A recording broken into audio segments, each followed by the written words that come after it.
Bien, estamos ahora con Gustavo Llamada, decano de la Facultad de Economía y Finanzas de la Universidad del Pacífico, que participó hace unos días en un conversatorio en el que estuvieron presentes los 5 centros de investigación, digamos, principales del país, sobre el tema laboral y la necesidad de una reforma laboral, que es un tema que ya no da para más. Es decir, el tema de la informalidad y la necesidad de tener una formalidad pues mucho más incluyente. Ahí estuvieron el Instituto Peruano de Economía, la Universidad del Pacífico, estuvo GRADE, la Universidad Católica y el Instituto de Estudios Peruanos, es decir, todas las corrientes, las tendencias en buena cuenta. Gustavo, buenas noches. Buenas noches, Jaime. ¿Llegó a haber un consenso en torno a la necesidad de que es necesario hacer una reforma laboral, atacar el tema de la informalidad de una manera, digamos, fuerte?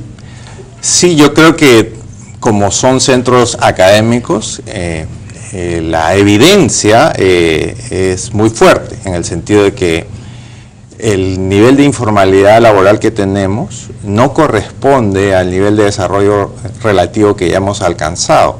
Para el PBI per cápita que tenemos deberíamos tener menos de 40% de informalidad y estamos por encima del 60%, en algunas mediciones estamos como en el 70%, entonces tenemos como 30 puntos de exceso de informalidad laboral, ¿no es cierto? Ese es un tema incontrastable, está en los datos.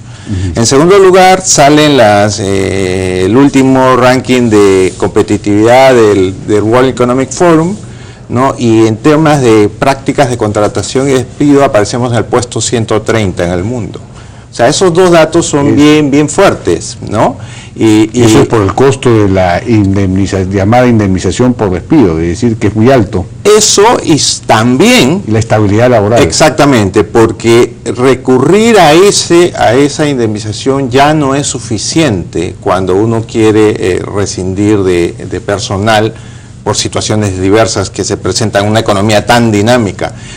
Lo que pasa es que ahí nos hemos quedado un poco a medias en tratar de modernizar la institucionalidad laboral para ponerla acorde con la economía nueva que tenemos en los últimos 25 años, ¿no?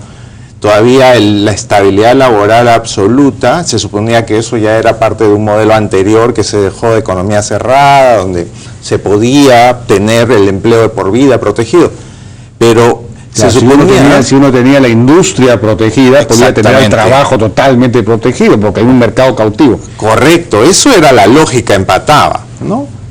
Pero ¿qué pasó? Con la Constitución del 93, teóricamente ya eso dejó de ser así, ¿no? El modelo económico en los últimos 20 años se ha seguido básicamente inalterado, pero en la parte laboral se supone que el artículo 27 de la Constitución, que dice que el Estado protege al trabajador contra el despido arbitrario, la forma de interpretar eso debía ser una indemnización económica. Y claro, podemos discutir sobre el nivel de la indemnización. Yo creería que debería ser un poco menor que el actual. Pero más complicado es, en los últimos 10 años, el Tribunal Constitucional y todos los entes debajo de él han ido legislando, interpretando de manera tal que estamos de regreso prácticamente en la estabilidad laboral absoluta, porque en casi todos los casos la única interpretación suficiente de protección contra el despido arbitrario resulta la posibilidad de reposición. Es decir, pese a que el trabajador haya recibido una indemnización importante, pese a eso, el tribunal o el juez puede determinar la reposición. Exactamente, que se considera que la única protección adecuada contra el despido arbitrario es el derecho a reposición. Entonces, en la práctica estamos de regreso a la legislación de los 70. Claro. Y eso no encaja en el modelo económico actual y en el mundo globalizado en el que estamos, en que tenemos que competir contra todos los países del mundo que están todo el tiempo mejorando su legislación. Nosotros nos estamos quedando atrás en esa parte. Pero esto depende entonces del Tribunal Constitucional, que tendría que modificar su jurisprudencia. Es creemos nosotros que es parte importante digamos, en esta reforma hay que colaborar en varios frentes.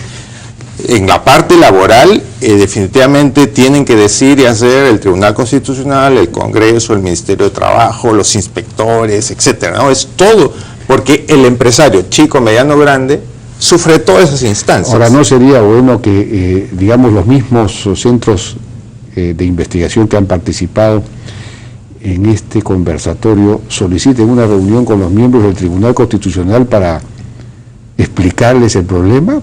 porque de repente es un problema de entendimiento, de falta de conocimiento de los datos, en fin. Es una buena sugerencia, porque definitivamente hay algo que no está cuadrando ahí. La legislación todavía está acorde con un modelo que hace mucho tiempo no tenemos, y ahora ya estamos viendo que empieza a significar una restricción importante, porque pasan los años, hay crecimiento, pero la formalización se queda muy atrás, ¿no? Claro. Entonces, a este ritmo... Si las empresas no contratan gente por temor a la estabilidad laboral absoluta. Exactamente. O no formalizan gente. Y ese es un tema que atraviesa todo tamaño de empresa, porque se dice que sí se ha flexibilizado para la pequeña, microempresa, se han reducido algunos costos no salariales para una franja de microempresas, pero el tema del despido arbitrario sigue siendo aplicable para todo tamaño de empresa. Entonces, aún el microempresario, si se formaliza, no tendría las herramientas para tener esta flexibilidad en el manejo de su personal formal. Y el otro tema es la irrenunciabilidad de los derechos laborales anteriores.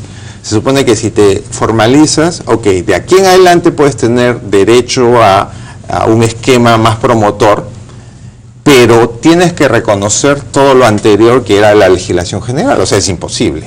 No sé que es imposible. Pero... Por eso, esas son algunas de las cosas en que los economistas y otros interesados en las políticas... Pero eso está en la Constitución, ¿dónde está eso? Eso bueno, está en la ley MIPES, pero...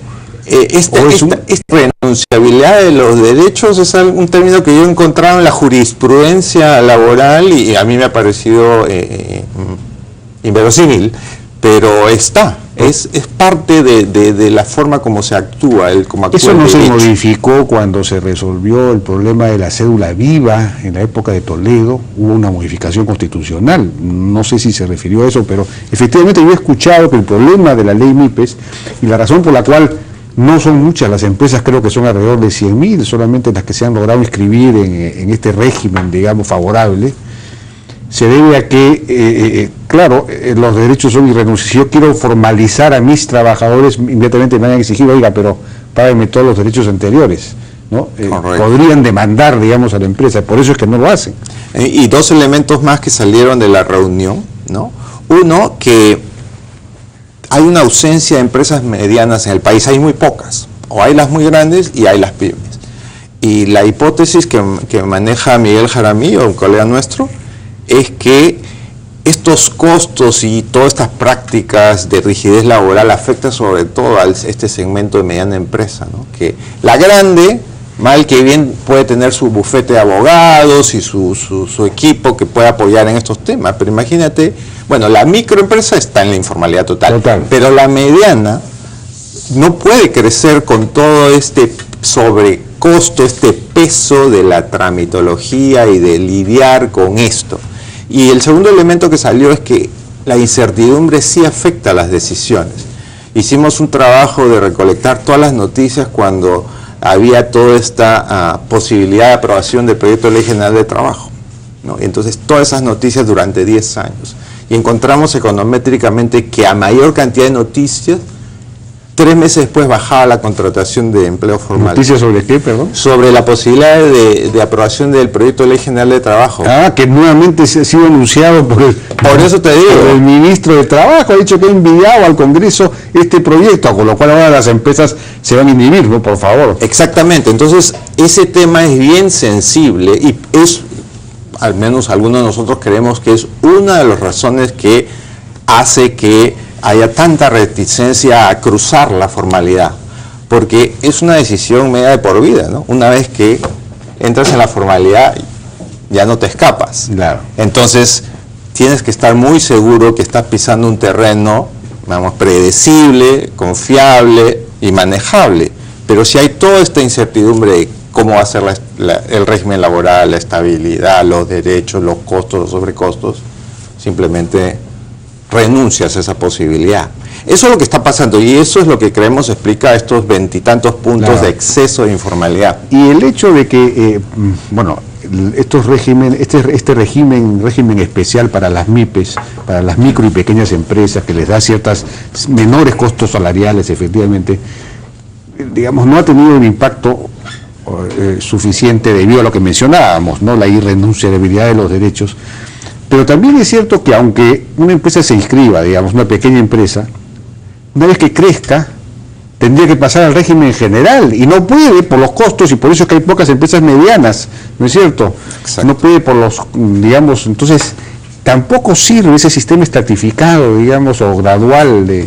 Sí, lo que tenemos que hacer es una transición hacia un nuevo régimen general, claro. ¿no? Donde, por ejemplo, claro, se puede preservar los derechos de la planilla actual, pero todos los nuevos trabajadores ya ingresarían a un régimen un poco más simplificado, claro, para todo tipo de empresa, que sea más competitivo en el mundo actual.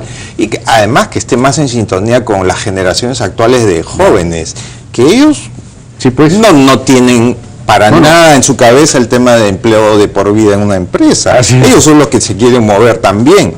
Entonces ahí hay que tener una sintonía mayor con la realidad y el mundo en el que estamos. Abusada propone un régimen especial para los jóvenes, hasta los 28, 29 años, no sé, una cosa... Bueno, en general es un régimen nuevo al que hay que ir mudando en una transición, ¿no? Preservando lo anterior para los actuales. Bueno, el régimen simplificado agroexportador o agrario, por ejemplo, ha funcionado muy bien, ha permitido formalizar cerca de 1 millón de trabajadores. Sí, exacto. Una cosa extraordinaria. Lo que hay que hacer es dotarle de más realismo a la legislación. Por ejemplo, el tema también del salario mínimo y la combinación con estos costos no salariales, porque algunos dicen, no, pero la CTS, la gratificación en realidad no es sobrecosto porque es otra forma de dividir la misma remuneración anual entre más partes.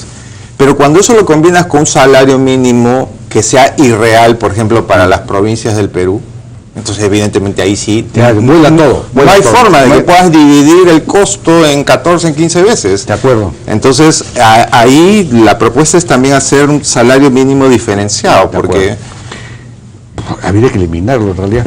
Bien, Gustavo Yamada, ya nos ha ganado el tiempo, la llamada de la hora nos ha llegado. Muchísimas gracias por su participación. Gracias. La hora viene.